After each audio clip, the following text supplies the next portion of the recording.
Right.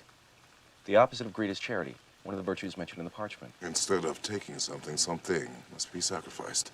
Well, we're all trapped, so we all have to contribute something.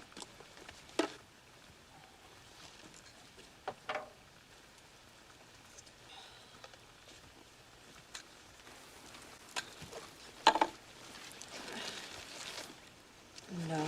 Wait! I have nothing to donate.